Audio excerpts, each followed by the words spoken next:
Assalamualaikum warahmatullahi wabarakatuh. Nama saya Siti Nurhaifa dari Prodi S1 Manajemen Malam.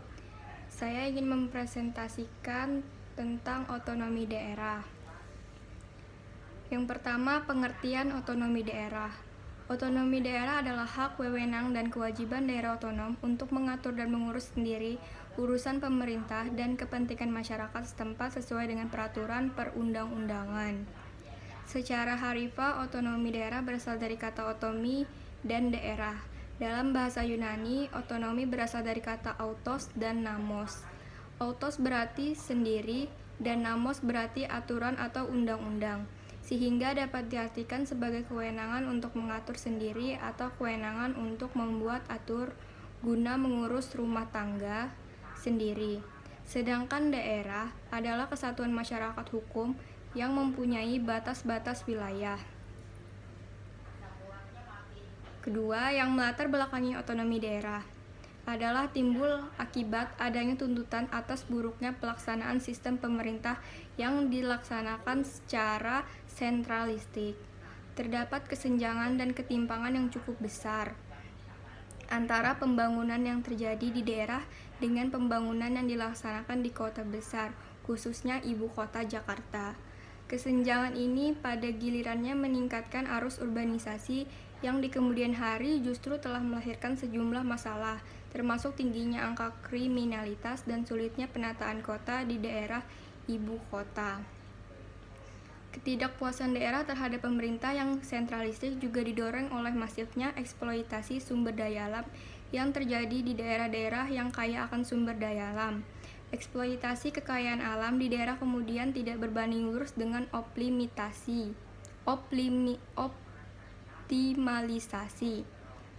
pelaksanaan pembangunan di daerah tersebut.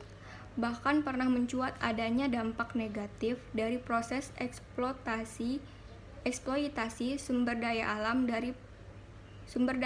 terhadap masyarakat lokal. Hal inilah yang mendorong lahirnya tuntutan masyarakat yang menginginkan kewenangan untuk mengatur dan mengurus daerah sendiri dan menjadi salah satu latar belakang otonomi daerah di Indonesia.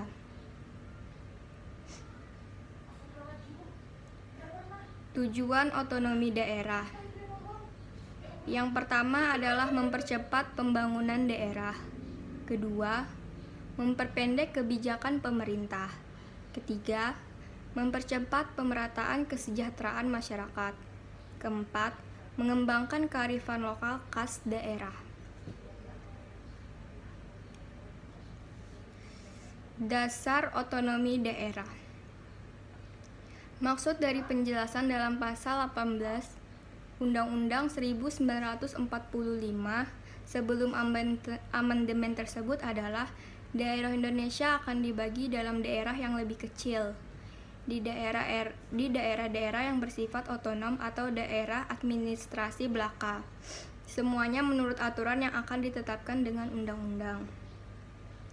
Undang-Undang Nomor 32 Tahun 2004 tentang pemerintah daerah tidak sesuai lagi dengan perkembangan keadaan, ketatanegaraan, dan tuntutan penyelenggaraan pemerintah daerah sehingga perlu diganti.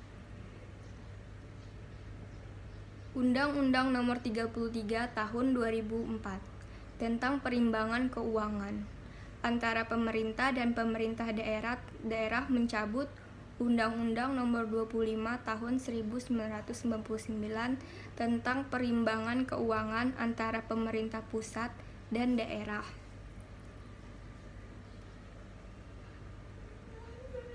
Pembagian kebijakan. Yang menjadi kebijakan pemerintah pusat adalah hukum, moneter, pertahanan, dan keamanan agama dan politik. Sedangkan kebijakan pemerintah daerah yaitu ekonomi dan sosial. Sosial yang dimaksud di sini seperti pendidikan dan kesejahteraan.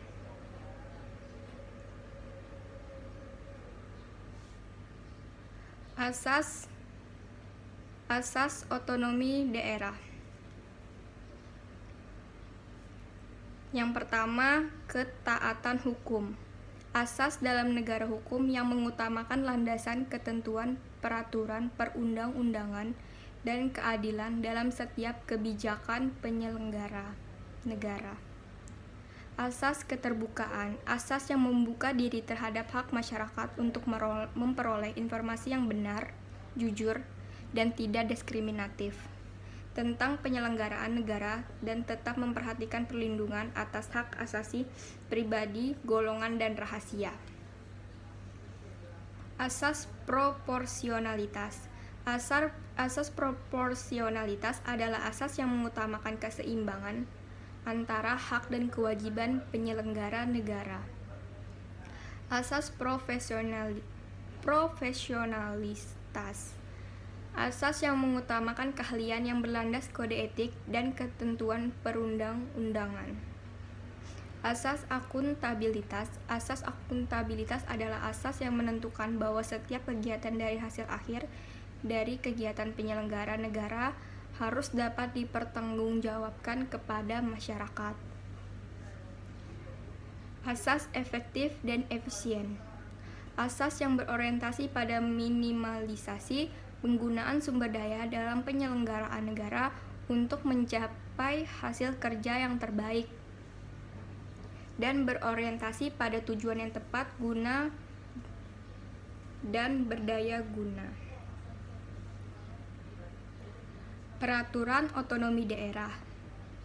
Dalam otonomi daerah dikenal dua mekanisme peraturan. Yang pertama adalah sentralisasi.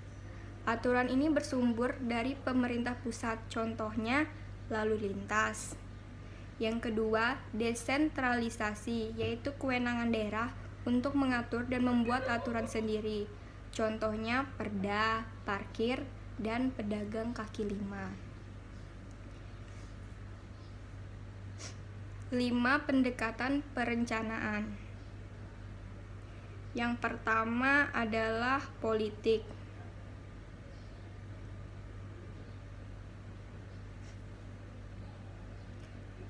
Pendekatan politik adalah pendekatan perencanaan pembangunan yang berasal dari proses politik. Yang kedua, pendekatan teknoratik adalah pendekatan perencanaan pembangunan yang bersifat melibatkan, mengakomodasi keilmiahan dan perkembangan teknologi. Yang ketiga, pendekatan partisipatif.